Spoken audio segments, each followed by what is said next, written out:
نوح علیہ السلام کے دور میں جو طوفان نوح جب آیا تھا وہ پانی یہاں سے نکلا تھا، وہ پانی اب بھی جاری ہے، ٹھیک ہے، تبارک کے نام سے۔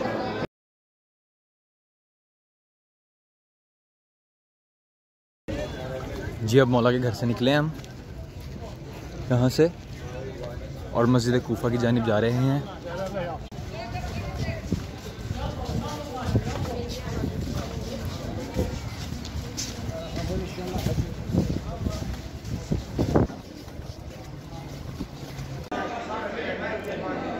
مسجد کوفہ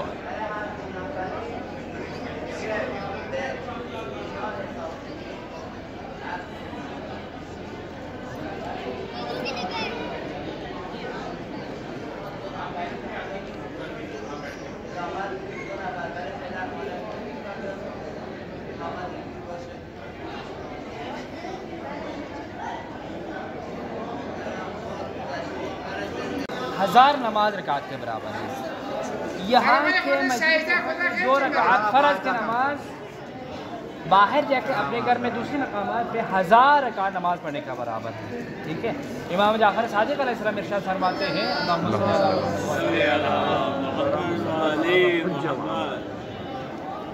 اگر لوگوں کو مسجد کوفہ کی اہمیت کا ثواب کا اندازہ ہو جائے تو لوگ دور دور سے میلوں دور پیدل آ جائیں، اتنے مسجد کوفہ کی عظمت ہے۔ مسجد کوفہ کی عظمت آپ یہ دیکھیں، بیت المقدس کے مسجد الاقصیٰ سے زیادہ اہمیت اس مسجد کوفہ کو ہے۔ 70,000 انبیاء نے یہاں پہ نمازیں پڑھی، 70,000۔ ابھی جتنے مقامات پر نمازیں پڑھیں گے وہ سارے انبیاء کے ہیں، کیونکہ آپ دیکھیے گا مختلف مقامات ہم نماز کیوں پڑھتے ہیں کہ بروز قیامت بروز محشر یہ مقامات ہماری گواہی دیں گے اس بندے نے، اس مرد مومن نے، اس مومنہ نے اس مقام پر نماز پڑھی۔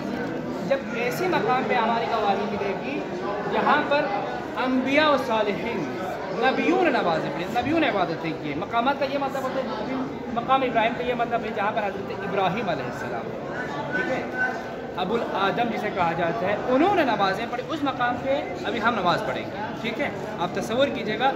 اور یہ سامنے جو ہے ایک پانی کا جو ہے فوارہ آتا ہے سامنے سینٹر میں، بالکل مسجد کوفہ کے سینٹر میں ہے۔ جناب نوح علیہ السلام کے دور میں جو طوفان نوح جب آیا تھا وہ پانی یہاں سے نکلا تھا، وہ پانی اب بھی جاری ہے، ٹھیک ہے، تبارک کے نام سے، ٹھیک ہے۔ اور اس کے ساتھ جو ہے رد الشمس، اس کے ساتھ مقام حضرت محمد خدا ہے، رسول خدا، ٹھیک ہے۔ یہ مقام وہ ہے جب رسول خدا معراج پہ جا رہے ہیں، چوتھے آسمان سے جناب جبرائیل نے پوچھا یا رسول خدا آپ کو پتہ ہے یا حبیب خدا اس وقت ہم کہاں پہنچے؟ اس وقت جناب رسول خدا نے فرمایا یا جبرائیل آپ ہی بتا ہم کہاں پہنچے؟ اس وقت جناب جبرائیل نے کہا اس وقت ہم مسجد کوفہ کے سینٹر میں پہنچے، چوتھے آسمان پر ہے اور مسجد کوفہ کا سینٹر ہے واقع۔ اس وقت رسول خدا نے فرمایا پروردگار سے اجازت لے لے اور مجھے یہاں پہ اتار دے۔ یہاں پر رسول خدا اترے اور 2 رکعت نماز پڑھی، اس کے بعد پھر سے اپنے سفر کو جو ہے معراج کی طرف نماز جاری رہا۔ یہ دروازہ جو ہے یہ دروازہ جو ہے اس کا نام ہے، اس دروازے کا نام ہے باب ثعبان۔ کیا نام ہے؟ باب ثعبان۔ اور باب ثعبان اور باب فیل بنی امیہ کے دور میں، ٹھیک ہے، جب مولا علی علیہ السلام سامنے مولا کا محراب ہے، محراب امیر المومنین بالکل سامنے، جہاں پہ مولا علیہ السلام کے سر پہ ضربت لگی۔ اب تصور کیجیے گا، اور ممبر ابیض مسجد کوفہ سے جب امیر المومنین علیہ السلام جو خطبہ دیا کرتے تھے، جو درس دیتے تھے، وہ یہی مسجد ہے، اسی مسجد سے، اسی ممبر سے مولا درس دیا کرتے تھے، اور سارے صحابی سامنے سن رہے ہوتے تھے۔ اس وقت جتنے بھی مولا کے صحابی تھے، یہ میسم ہو گیا، کمیل ہو گیا، اور بہت سارے صحابی تھے مولا کے، خاص اسی دروازے سے ایک بہت بڑا سانپ تھا، ٹھیک ہے نا، بہت بڑا، یعنی ثعبان کہتے ہیں سانپ، ازدہیک، ٹھیک ہے، داخل ہو گیا۔ صحابی نے دیکھا ایک بڑا جو ہے نا درندہ جانور آ رہے، سارے بھاگنے لگے، تو مولا نے فرمایا کسی کو بھاگنے کی کوئی ضرورت نہیں ہے، آپ لوگ ڈرے نا، اپنی جگہ پر بیٹھ جائیں، آرام سے بیٹھ جائیں، ٹھیک ہے۔ یہ اژدہا جو ہے، یہ جانور جو اپنا ایک مسئلہ لے کر آیا ہے، وہ اپنا مسئلہ دریافت کرنے کا اور چلا جائے۔ امیر ہے، ٹھیک ہے، مولا علیہ السلام کے پاس، شیر خدا کے پاس وہ آئے پاس میں، ٹھیک ہے، مولا سے اپنی زبان میں گفتگو کی، واپس اسی دروازے سے چلے گئے۔ یہ دیکھیں سارے لوگ دیکھیں سارے۔ اس کے بعد جب بنی امیہ کے دور آیا تو انہوں نے یہ چاہا کہ مولا کے جو تازہ موجودہ ہے، چونکہ جو بھی لوگ مسجد میں داخل ہوتے تھے باب وہ کہتے ہیں باب صعبان. تو صعبان میں یہ اژدہا والا دروازہ ہے. تو لوگ پوچھتے تھے کیا مطلب ہے. ٹھیک ہے. تو انہوں نے کیا کیا, یہاں پر جو ہے ایک ہاتھی کو باندھ کر رکھا, 200 سال ایک ہاتھی کو باندھ کر رکھا, نام رکھا باب الفیل. لوگ آتے تھے باب الفیل, چونکہ سامنے جو ہے ہاتھی بندہ ہوا ہے, ٹھیک ہے, تو انہوں نے کہا کہ باب الفیل ہے. چاہتے یہ تھے کہ مولا کا جو معجزہ ہے وہ ختم ہو جائے, وہ مٹ جائے, لوگوں تک نہ پہنچے.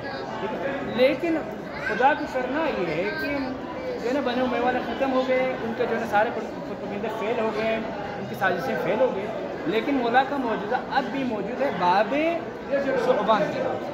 ٹھیک ہے. یہ دروازہ ہے. اس کے بعد باقی آگے جو ہے نا بہت سارے مولا کے معجزات ہیں, جہاں پہ مولا نے فیصلے کیے, جہاں پہ مولا کے معجزے ہیں, کوئی بھی آپ بتا دیں گے.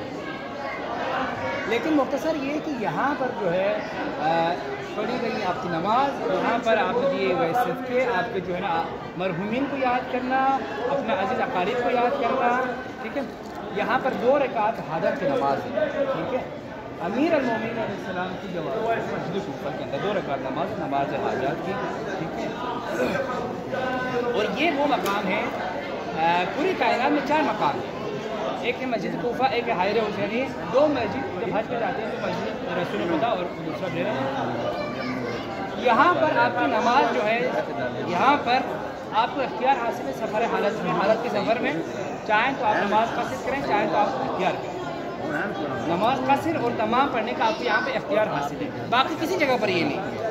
یہاں پر مسجد کوفہ کے عظمت کو دیکھیے گا, آپ کو اختیار دیا پروردگار نے اس مقام پر آنے کے بعد آپ چاہیں تو نماز قصر کریں, چاہیں تو آپ نماز تمام پڑھیں.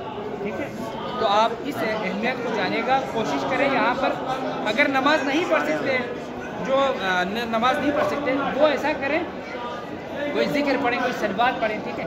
اس طرح کے کچھ نہ کچھ جو ہے نا ذکر اذکار کرتے رہیں, کیونکہ یہ مسجد بہت بڑی مسجد ہے. یہاں پر امام زمانہ تشریف لاتے ہیں. یہاں پہ جناب آدم کی توبہ قبول ہوئی, آدم کی توبہ اسی مسجد میں قبول ہوئی. آدم نے جو پنجاب کا واسطہ دی وہ یہی مقام ہے. بہت سارے اعمال ہیں. ٹھیک ہے. آپ لوگ کوشش کریں یہاں پر خالی ہاتھ آئے, کوئی ذکر پڑھتے رہے, کوئی صلوات پڑھتے رہے, کوئی جو ہے مولا کے دشمنوں کو لعنت کرتے رہے. اس سے بڑا فضیلت یہ ہے دشمنوں کو لعنت کرنا. ٹھیک ہے. اور مولا کے جو ہے نا آل محمد پر درود بھیجنا ہے, بر محمد وآل محمد صلی اللہ علیہ وسلم. آخر صدقہ ترقی رکھیں. ہاں, 4 رکعت نماز. بہت بڑا معجزہ ہے مولا علیہ السلام کے نا. مولا علیہ السلام مولا کے دور خلافت میں جب مولا یہاں پر موجود تھے,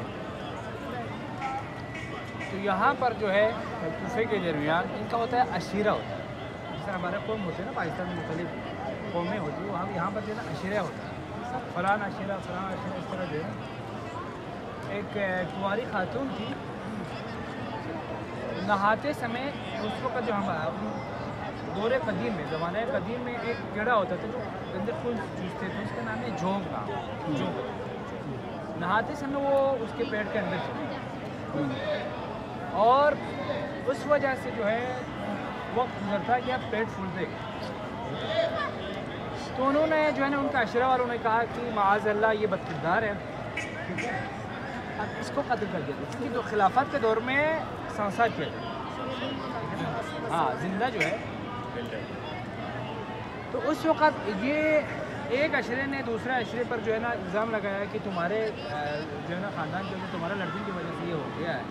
آپس میں ان کا جو ہے نا جھگڑا شروع ہو گیا, ان کی لڑائی فتنہ شروع ہو گیا. آخر میں وہ لوگ فیصلے کے لیے مولا علیہ السلام کے پاس آئے, کیونکہ خلیفہ ہے وہی سانسار کرتے تھے نا. تو مولا کے پاس آئے, مولا سے کہا کہ جو ہے نا معاذ اللہ اس نے جو ہے نا ایسی حرکت کی ہے, تو اس وجہ سے جو ہے نا اب اس کو سمجھاؤ. تو مولا نے کہا کہ دیکھیں, دونوں کو بلایا, بٹھایا, اور اس کے بعد مختصر یہ ہے کہ مولا علیہ السلام نے کہا جتنے بھی کوفے میں جو ڈاکٹرز ہیں, طبیب ہیں, ان سب کو بلایا جائے. ایک پردے کا انتظام کیا, اس خاتون کو پردے کے پیچھے بٹھایا اور سارے ڈاکٹرز بلائے, سارے طبیب جو ہے ان کو بلایا اور کہا کہ جو ہے نا اس کا معائنہ کریں, آپ چیک کریں. تو انہوں نے کہا کہ واقعی یہ تو پریگننٹ ہے, یہ خاتون پریگننٹ ہے. تو مولانا نے کہا ٹھیک ہے, ایک تشت جو ہے نا ہمارا مطلب جو تھالی ہے پراتے جسے کہتے ہیں, ہاں وہ لایا جائے. وہ لایا گیا. لانے کے بعد اور یہ اعجاز امامت سے مولانا نے ہاتھ آگے بڑھایا. کچھ کا کہنا یہ ہے کہ جو ہے نا وہ ہاتھ مصر کے پہاڑ سے اس کا دمشق کے پہاڑ سے ایک برف کا ٹکڑا لایا، ٹھیک ہے نا، اس کو جو ہے نا اس تشت پر رکھا اور اس خاتون سے کہا کہ آپ اس میں بیٹھ جائیں، ٹھیک ہے۔ جیسے وہ اس میں بیٹھ گئی، چونکہ وہ جو برف کی جو حرارت ہے، ٹھنڈ کی جو حرارت ہے، اس وجہ سے وہ کیڑا باہر نکل آیا کافی دیر بعد، ٹھیک ہے۔ اور سارے لوگ پریشان ہو گئے، جو ڈاکٹر فیل ہو گئے تھے، ڈاکٹر نے کہا کہ معاذ پریگننٹ ہے۔ مولا نے دکھا دیا کہ جو ظاہری آنکھوں سے نظر نہیں آتے وہ بھی امیر المومنین علیہ السلام جانتے ہیں، کہ جو لوگ نہیں جانتے، جو ڈاکٹر نہیں جانتے، وہ بھی علی جانتے ہیں، سارے لوگوں کے سامنے۔ یہ مولا علیہ السلام کا سب سے بڑا منظر سارے لوگوں کے سامنے مولا نے دکھا دیا، اور اس لڑکی کی عزت آبرو بھی بچ گئی اور اس کی جان بھی بچ گئی۔ دو قومیں آپس میں لڑ رہی تھی، وہ بھی جو ہے نا اس فتنے سے بچ گئے، ٹھیک ہے۔ یہ ہے مولا علیہ السلام کا معجزہ، جو ظاہری آنکھوں سے نظر نہیں آتے وہ بھی جو ہے نا، اور یہ بھی ہے نا ممبر سے جو ہے نا سامنے سے جبرائیل کھڑے ہو گئے، وہ یہی ممبر ہے، ٹھیک ہے نا۔ کہیں نہ جبرائیل، مولا نے کہا دائیں طرف دیکھا، بائیں طرف، آسمان کی طرف، زمین کی طرف دیکھا، اور سامنے کہا کہ تم جبرائیل ہے، ٹھیک ہے۔ انہوں نے کہا تو پھر اگر میں جبرائیل ہوں، آپ جانتے تو آگے پیچھے دیکھنے کی کیا ضرورت تھی؟ تو مولا نے فرمایا تاکہ لوگوں کو پتہ چلے میری حد نگاہ کتنی ہے، میری حد نگاہ کتنی ہے، ٹھیک ہے۔ جہاں تک آسمان کی انتہا ہے، جہاں تک زمین کی انتہا ہے، وہاں تک علی کی نظر جاتی ہے، علی جانتا ہے۔ تو یہ ہے مولا علیہ السلام کا خاص معجزہ، اور یہ ہے دقت القضاء اس کا نام ہے۔ یہاں پر مولا علیہ السلام ایک چبوترا سا تھا، وہاں پر بیٹھ کے فیصلے کیا کرتے تھے لوگوں کے، جو لوگ اپنے جو ہے نا جو قضاوت کیا کرتے تھے، ٹھیک ہے۔ یہاں پر 2 رکعت نماز ہے، 2 رکعت بیت التحت کے نام سے ہدیہ امیر المومنین علیہ السلام قربۃ اللہ، 2 رکعت نماز پڑھیں یہیں پڑھ لیں جی، یہیں پر پڑھ لیں۔ خدا معراج بھی جانتے ہیں، وہ مقام یہی ہے مسجد کوفہ کے سینٹر میں ہے، ٹھیک ہے۔ یہاں پہ 2 رکعت رسول خدا کی ہدیہ کی آپ لوگ جو ہے نماز پڑھیں گے۔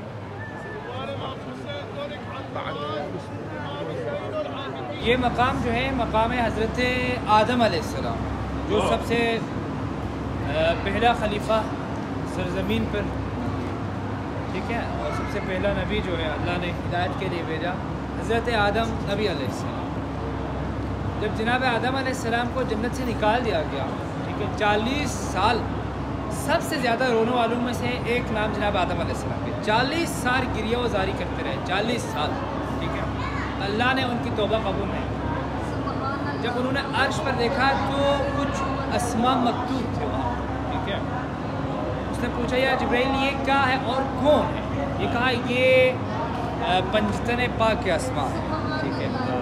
وہ اسماء کیا تھے؟ انہوں نے کہا یا حمید بحق محمد، یا حمید بحق محمد، یا عالی بحق علی، یا فاطر بحق فاطمہ، یا محسن بحق الحسن، یا قدیم الاحسان بحق الحسین، ٹھیک ہے۔ اور اس طرح انہوں نے جو ہے نا توسل اور واسطہ دیا پنجتن پاک کا، اسی وقت اللہ نے اسی مقام پر آدم کی دعا قبول کی، اور یہ سرزمین بہت مقدس سرزمین ہے جہاں پر آدم کی توبہ قبول ہوئی ہے، ٹھیک ہے۔ اور ساتھ میں محراب امیر المومنین علیہ السلام ہے، جہاں پہ مولا علیہ السلام نماز پڑھایا کرتے تھے، نماز جو ہے نا نماز باجماعت مولا کی ہوتی تھی، اور اسی مسجد میں مولا درس دیتے تھے، مولا اپنے فصاحت و بلاغت کے کلام سے جو ہے لوگوں کے دلوں کو منور کرتے تھے، ٹھیک ہے۔ علم کے دریا، علم کے سمندر مولا علیہ السلام یہاں سے بہاتے تھے، تو یہ سرزمین مقدس ہے، ٹھیک ہے۔ یہاں پر آدم کی توبہ قبول ہوئی ہے، تو یقیناً آپ لوگ اس مقام پر آ کے 2 رکعت اگر دل سے صدق دل سے اگر نماز پڑھیں گے اور پنجتن پاک کو واسطہ دے دیں گے، پروردگارہ پنجتن پاک کا واسطہ ہمارے گناہان کبائر و صغائر کو، ماضی کے جتنے گناہ ہیں ان کو معاف کریں۔ یقیناً آپ کی جتنے بھی دعائیں ہیں وہ سارے پروردگار پنجتن کے توسل سے، ان کے برکت میں آپ کو سارے گناہ معاف کریں، اور جو آپ لوگوں کے دلوں میں حاجات ہیں وہ یقیناً جو آرزویں، جو حاجتیں، جو نیک تمنائیں ہیں، جو ازدواج زندگی کے حوالے سے پریشان ہیں، جو شادی کے حوالے سے پریشان ہیں، پروردگار کو واسطہ دے دیں۔ جس طرح آدم کی توبہ قبول ہوئی ہے، پروردگارہ ہماری توبہ کو قبول کر، جس طرح آدم کی حاجت روائی کی ہے، ہماری حاجتوں کو روائی کر۔ جو دلوں میں آپ لوگوں کی حاجت ہے، جو دلوں میں دعائیں ہیں وہ زبان پر نہیں آ رہی، پروردگارہ جو مخفی دعائیں ہیں دلوں میں ان کو بھی سن لیں. ٹھیک ہے, آپ لوگ صدق دل سے دعا مانگیں. یہ مقام ہے, مقام آدم علیہ السلام. ٹھیک ہے, آدم خود معصوم ہے, خود نبی ہے. اس کے بعد ایک نبی واسطہ دے رہا ہے پنجتن پاک, اس کے بعد ان کی توبہ جو ہے قبول ہو رہی ہے. یہاں پر 2 رکعت نماز ہے, نماز جناب آدم 4 رکعات, 2 رکعت آدم, 2 رکعت جبرائیل. ٹھیک ہے, اس کے بعد جو ہے نا تھوڑا مختصر سے اعمال ہے وہ پڑھ کے انشاءاللہ پھر ہم بر محمد و آل محمد صلوات. اس وقت موجود ہے ہم نے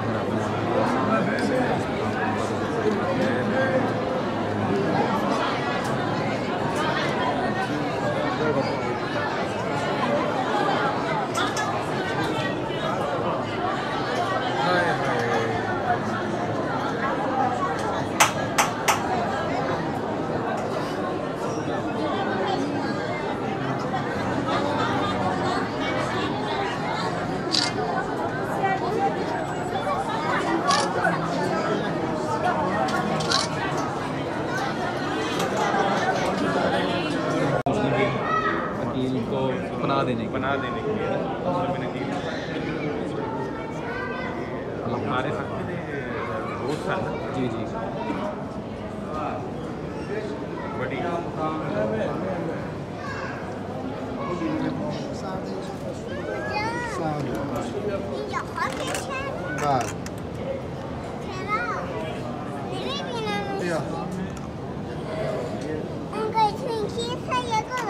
Sen konuş.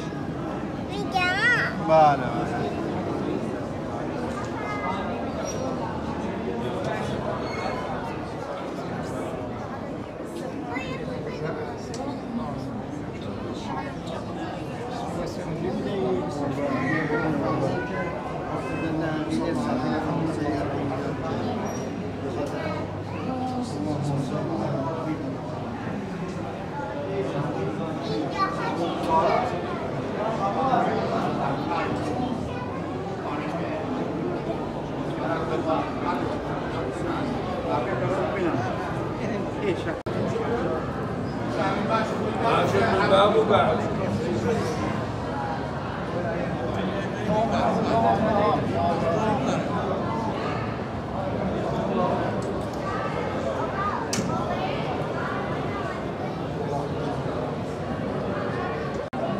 مبارک جناب مختار ثقفی.